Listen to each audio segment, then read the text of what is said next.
In this lesson video, we're going to start to look at the digestive system.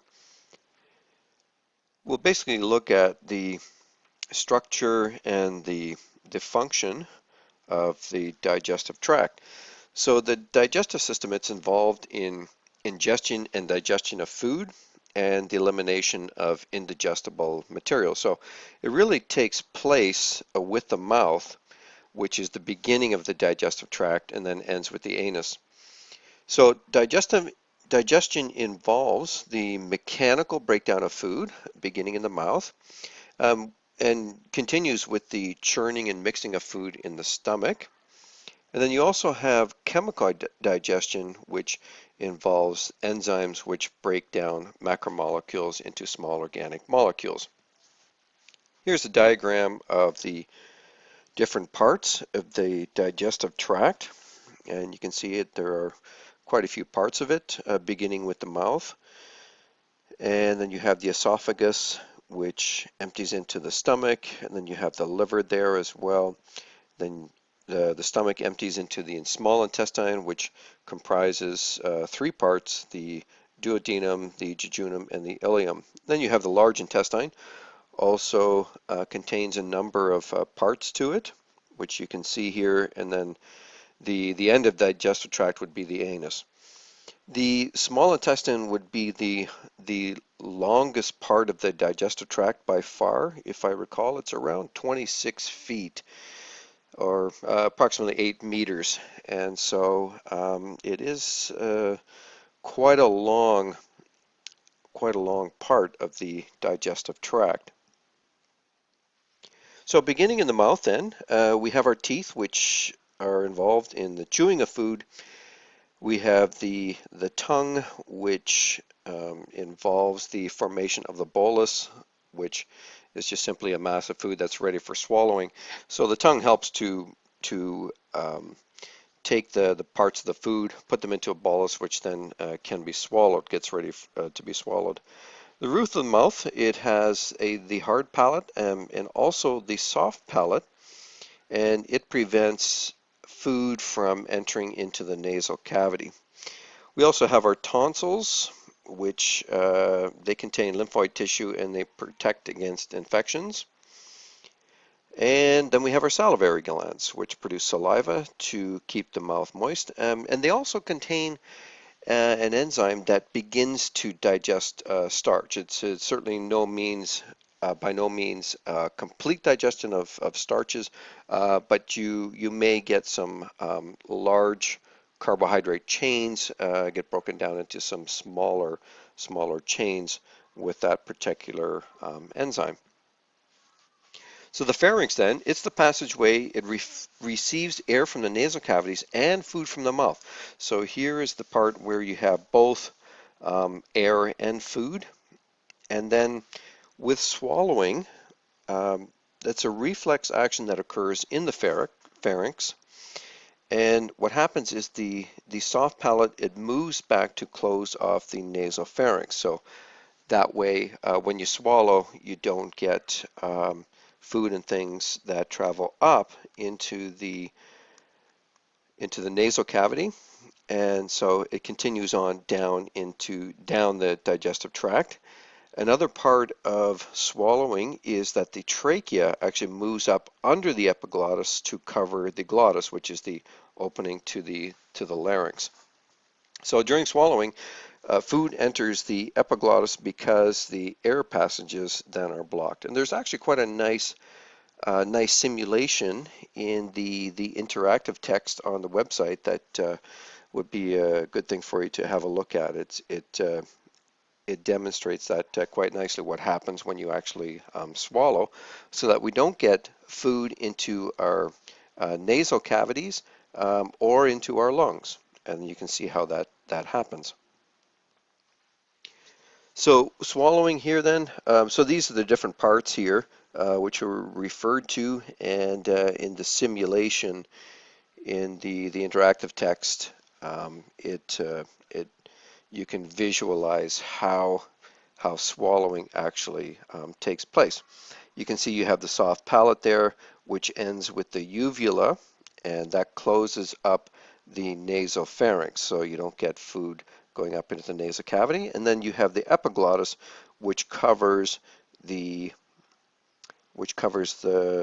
the glottis, so you don't get food going down into the lungs. And so here's a table of the different parts and some of their basic functions.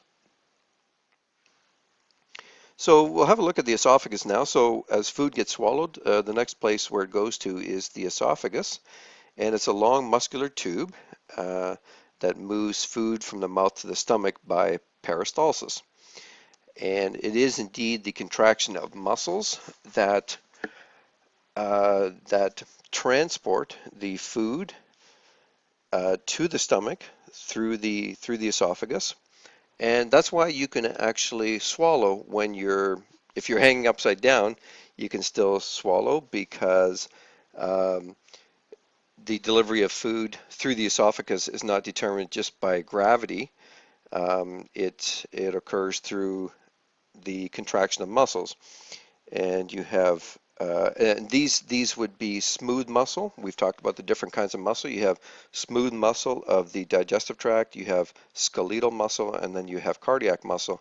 Well, this would be a good example of smooth muscle that aids in the delivery of food through the esophagus to the stomach. So then we have the stomach here, and it receives food from the esophagus. It also mechanically begins to digest food because again, the smooth muscle in the stomach will contract and move the food around.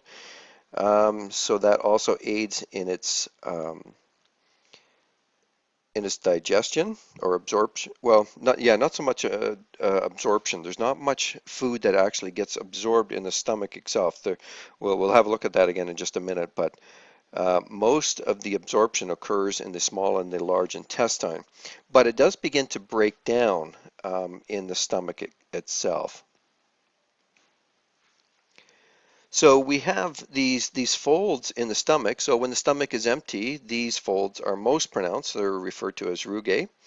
And then as the stomach gets filled, then they start to flatten out. We have the lining of the stomach, which has gastric glands, and they secrete gastric juice, which contains mucus and digestive enzymes. So once again, you have the smooth muscle of the stomach with three layers: longitudinal, circular, and oblique. Oblique just simply means that they're oriented at an angle. And these are responsible for moving and churning food, which again is assisting the mechanical breakdown of food, and which also mixes it with the gastric juice to help to break it down. So this mixing allows um, the digestive enzymes released from the stomach to do their work. So alcohol is one of those things that actually is absorbed right in the stomach. There are very few. There's basically just some liquids, but most solid food is not absorbed in the stomach itself. And this is why alcohol can have an effect very quickly because it's absorbed nearly immediately in the stomach itself. So when food does leave the stomach, it's quite a thick, soupy kind of a liquid, and it's referred to as chyme, stomach chyme. And then it enters the small intestine by the way of the pyloric sphincter. So here you can see a diagram of that, as well as a microscopic image of the folds or the rugae in the stomach, and you can see it quite well there. And then you can see the cells as well that secrete the hydrochloric acid and some of the enzymes as well. So then we get to the small intestine, and it receives chyme from the stomach, and then it completes the digestion of the food. And macromolecules then are broken down into the nutrients, which are then absorbed in the small intestine and are picked up by the bloodstream and then delivered to the liver. So the structure and the function of the small intestine, then it has three parts. You have the duodenum, the jejunum, and the ileum. And the duodenum is the first part that receives uh, the the contents from the stomach, and it also contains the bile duct, which delivers a bile from the liver, and the pancreatic enzymes from the liver as well. And then the jejunum is the middle part, and then the ileum is the lower part of the small intestine. So the structure of the small intestine, it contains what are referred to as villi, and these are protrusions in the wall, which increases surface area, and each of the villi then are covered in microvilli, which further increases the surface area, which allows for absorption of the nutrients that are taken in. And each villus then contains blood vessels, capillaries, and small lymphatic capillaries, which are referred to as lacteals. So here you can see the structure of the small intestine. You can see the villi, and then within the villi you have the microscopic microvilli, and there's some nice images of that there as well. So after a meal, what happens is that the stomach produces the hormone called gastrin, and that stimulates the gastric glands to secrete more gastric juice. And the duodenal wall, it produces the hormones secretin and CCK. And these stimulate the pancreas to secrete pancreatic juice and the gallbladder to secrete bile. And here you can see the sort of the feedback mechanisms of how that all kind of takes place. So the large intestine then, the small intestine, it empties into the large intestine, and it has a number of parts to it, which you can see by the diagram here.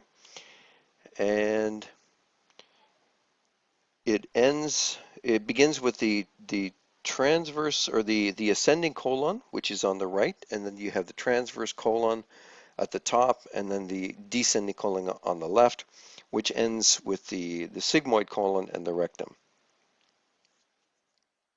So the large intestine then, you can see here by this diagram that the small intestine empties into the large intestine in a part of it which is referred to as the cecum, which is also where the appendix is located. And it's not really known what the appendix is for, but it still exists, and there's still some speculation as to what it actually does. And so you have the colon, which includes the ascending, the transverse, descending, and the sigmoid colon. Then you have the rectum and the anus, which is the very end of the digestive tract. And here is how the body rids itself of undigested materials, and you can see the kind of feedback mechanism that takes place here. And I don't think I really need to go through the explanation of it. It's quite well written out here, so you can just read through that. So it occurs by way of reflex reactions, and again involves smooth muscle contraction in order to get rid of the waste products. So that is a brief overview of the digestive tract, and we will continue to look at that in further detail.